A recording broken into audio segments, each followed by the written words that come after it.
شكون هما الناس اللي ما خصهمش يديروا التجاره؟ اولا الناس اللي ما كتقبلش الخساره. علاش؟ لان التجاره فيها الربح وفيها الخساره. الناس اللي كتقلق دغيا، الناس اللي ماشي هي اجتماعيه، الناس اللي هي عاطفيه كتبغي يعني دغيا كتاثر بالهضره ديال الناس اخرين. علاش؟ لان البيع والشراء فيها نصابه، فيها الناس اللي كتحايل عليك تتصدرجك بالهضرات اللي كدير لك رزقك. الناس اللي ما كتبغيش تغيير، ديما تغير من نفسها، لان البيع والشراء خاصك ديما تطور من نفسك، ديما تغير من نفسك، ديما تقبل المستجدات. هاد الشروط كامله الا ما كانش كتوفر فيك، خليك اخويا ولا خليك اختي في الوظيفه ديالك، قلبك على شي خديمه، دخل في الوقت وتخرج في الوقت، ما برصك حد، ما تبرزت حد. الخلطه ديالك كتشدها في وقيت، كتعرف شنو دير بها.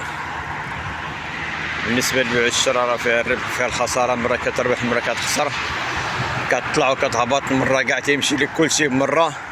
واحد قضيه اخرى، الناس عاوتاني كتاثر بالهضره ديال عباد الله ديال الناس، هي راه ما خصهاش عاوتاني دير البيع والشراء، لان فاش كتبدا شويه كطيح تيبقاو عليك ديك المحبطين. يا قلناها لك، واش داك البيع والشراء داكشي اللي عندك خسرتيه، هما دابا تفلاو عليك داو لك رزقك وانت عمرك ما طفرو. هذا الا ما تصاب شي اكتئاب ولا شي مرض نفسي خطير، تكون عندك نفسيتك صالبه.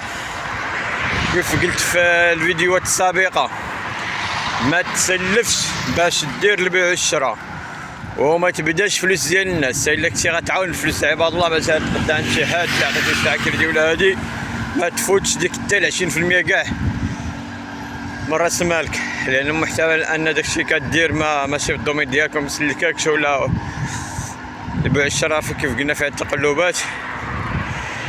الا مشاو لك فلوسك ورجعتي عاوتاني كطيح وتنوض، ما ساق لك حد خبار، الضربه دغيا كتعافى منها. واللي عنده شي ملاحظه على هادشي اللي قلنا، او لا بغا يضيف شي حاجه اللي ما قلناها شيء، وعنده شي اقتراح، ممكن تطرقوا لي في فيديو جديد ان شاء الله. تبارك الله عليكم ويستودعكم الله الذي لا تضيع ودائعه. نشوفكم في فيديو جديد، موضوع جديد. طلعوا لي فراسكم.